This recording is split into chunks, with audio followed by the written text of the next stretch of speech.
నా పేరు శ్రీరామ్ శర్మ. కేంద్ర ప్రభుత్వము కొత్తగా హోమ్ రెంట్ రూల్స్ 2026ని ప్రవేశపెట్టింది. ఈ రోజు నుంచి ప్రభుత్వం ప్రవేశపెట్టిన రెంటల్ అగ్రిమెంట్ ఫార్మేట్లోనే రాయాలి.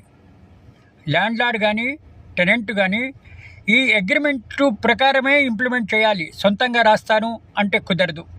అన్ని రెంటల్ అగ్రిమెంట్లు ఒకేలాగా ఉండడానికి ఈ విధంగా కేంద్ర ప్రభుత్వం ప్రవేశపెట్టింది. రెంటల్ అగ్రిమెంటు ఆన్లైన్ ద్వారా డిజిటల్ ఫార్మేట్లో అప్లోడ్ చేయాలి. రెంటల్ సెక్యూరిటీ డిపాజిట్ అంటే టెనెంట్ నుంచి ల్యాండ్లార్డు డిపాజిట్గా కేవలము 2 నెలల అద్దె మాత్రమే తీసుకోవాలి. ఇష్టం వచ్చినట్టుగా సంవత్సరం అద్దె కట్టు, 2 సంవత్సరాల అద్దె కట్టు డిపాజిట్గా అనడానికి వీల్లేదు.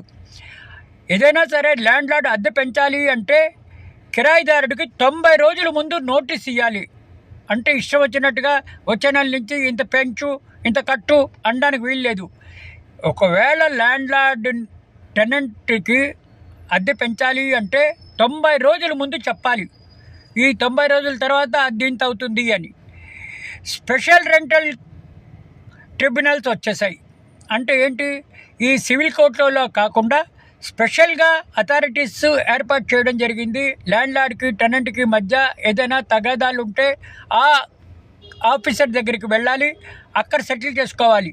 అంతేకాని మళ్ళీ సివిల్ కోర్టుకి వెళ్ళడము, ఆ కేసులు ఫైల్ చేయడము, రెంట్ కంట్రోల్ అని, సివిల్ సూట్ అని సంవత్సరాలు తిరగడము, కోర్టు ఫీజు కట్టడము కాకుండా ఇట్లా స్పెషల్గా ఈ డిస్ప్యూట్స్ డిసైడ్ చేయడానికి రెంట్ కంట్రోల్లో స్పెషల్ రెంట్ కంట్రోల్గా ఏర్పాటు చేయడం జరిగింది.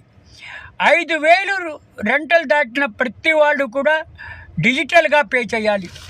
అద్దె 5,000 అంతకంటే నెలకు ఎక్కువ ఉంటే ఆన్లైన్ ద్వారా టెనెంటు ల్యాండ్లార్డ్కి డబ్బులు పే చేయాలి. క్యాష్లో ఇవ్వడానికి వీల్లేదు, చెక్కు కూడా అవసరం లేదు. ఆన్లైన్ ద్వారా ఈ విధంగా ఇవ్వాలని కొత్త రూల్ ప్రవేశపెట్టింది కేంద్ర ప్రభుత్వం. ఈ రూల్స్ మాత్రం చాలా బాగున్నాయి అనిపిస్తుంది. ఇటు ల్యాండ్లార్డ్కి అటు టెనెంట్కి మధ్యస్థంగా ఉంది, ఇద్దరికి సమానంగా ఉంది అని అందరూ అంటున్నారు. మనం ఇది ఫాలో అయితే బాగుంటుంది అని అందరూ అనుకుంటున్నారు.